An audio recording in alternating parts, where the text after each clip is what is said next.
What is going on, guys? Today we are showing you a new lens that I have not opened. This is an unboxing to the lens that I've been anticipating. Now I'm going to show you guys exactly what lens I had before versus the lens I currently have, and you guys tell me if it was a great idea or a bad idea. Now, I purchased these lenses with my own money. I know how people get sponsored. I do not have a sponsorship for any lenses. So which means everything that you hear here and see here is going to be official tissue, the real deal, Holyfield, what I think and how I feel about it, okay?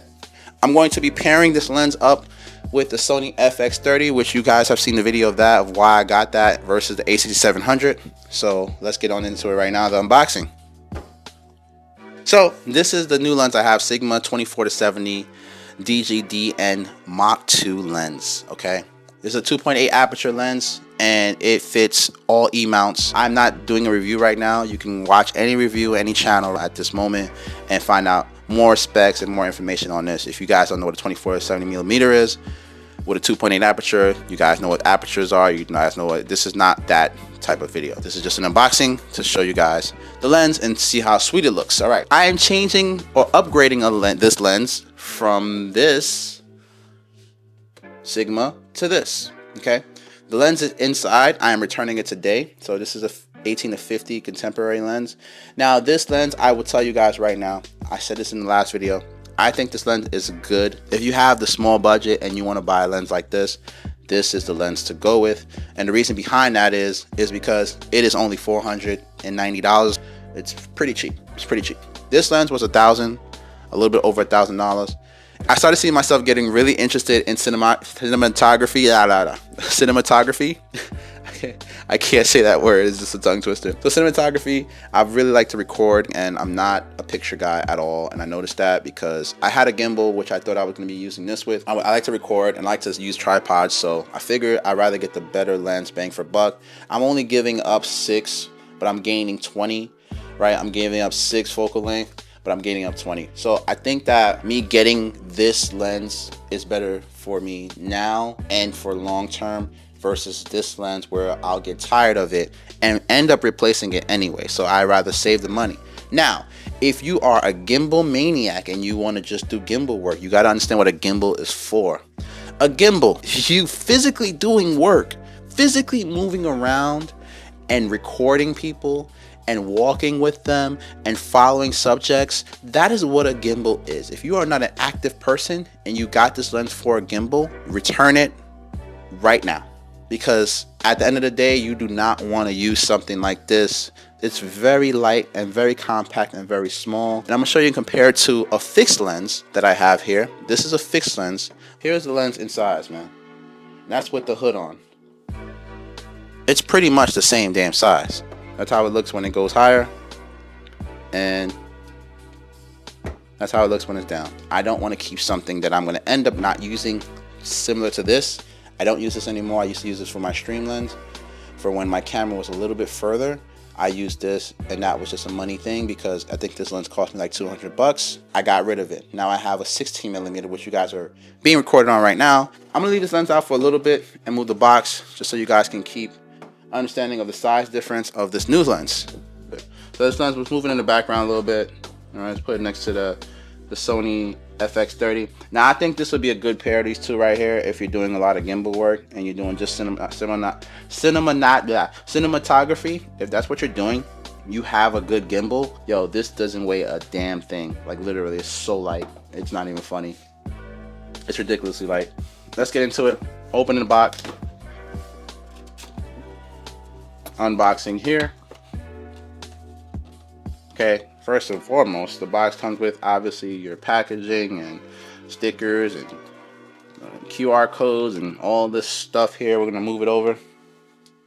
But ooh, impressively enough, this seems like this is like one of those lenses that are mainline lens. I never seen a lens come in a case like this, so maybe I'm just tripping. But here's a box with the strap. I'm assuming a strap for this little bag here, and oh my god, it comes in a whole damn. We're gonna throw this box, put it over to the side. Never throw your boxes away, guys, just in case something happens where you don't like the damn thing you got and you want to get something different. It has a zipper line here. Okay, Well, look, would you look at here? So the case comes like this.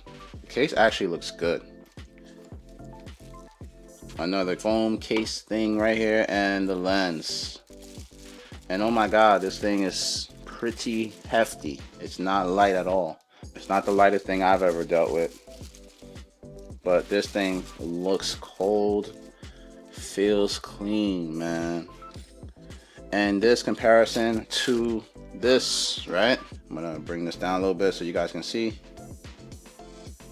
Here is the 18 to 50 millimeter, which again, this is an amazing lens, but we would like to try this lens. Now I'm gonna show you guys some clips on this bad boy. I'm gonna take some video real quick. My son is currently punished right now, so we're gonna go into his room and see the difference between these two lenses. We're gonna pop these things on right now.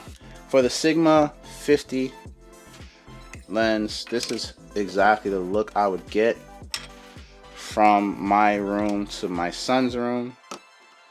I'm gonna show you guys that right now. I'm gonna put a seat here so I won't move too much, and that way we have a marking of where we want to be. Now, excuse my my house, okay? So here's footage from the 18 to 50 millimeter using the FX30 stock footage right now, okay? This is nothing edited. This is just straight up what it is. And here is me zooming into 50 millimeters. And this is again the comparison between the Sigma 18 millimeter 2.8 aperture DC. This is the APS-C lens. This is also the Sigma 24 to 70. This is the look of it right now. Sigma 24 to 70 Mark II DGDN 2.8 aperture. This is me zooming it from 24 all the way to 70 in the same exact distance.